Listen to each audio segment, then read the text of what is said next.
एक बार वृंदावन में एक संत अक्षय तृतीया के दिन बांके बिहारी जी के चरणों का दर्शन करते हुए श्रद्धा भाव से गुनगुना रहे थे। श्री बांके बिहारी जी के चरण कमल में नयन हमारे अटके।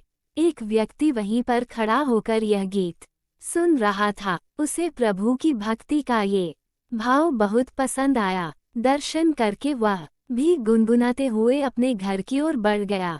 भक्ति भाव में लीन इस व्यक्ति की गाते गाते कब जुबान पलट गई वह जान ही नहीं पाया और वह उल्टा गाने लगा। बांके बिहारी जी के नयन कमल में चरण हमारे अटके।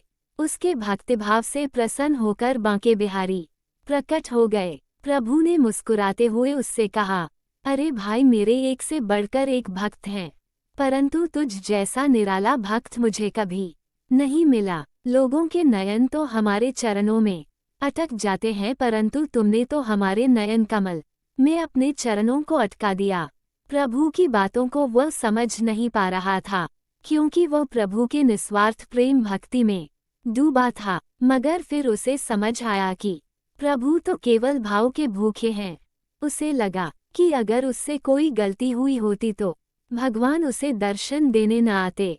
प्रभु के अदृश्य होने के बाद वह खूब रोया और प्रभु के दर्शन पाकर अपने जीवन को सफल समझने लगा। मान्यता है कि तब से अक्षय तृतीया के दिन बांके बिहारी के चरणों के दर्शन की परंपरा शुरू हुई।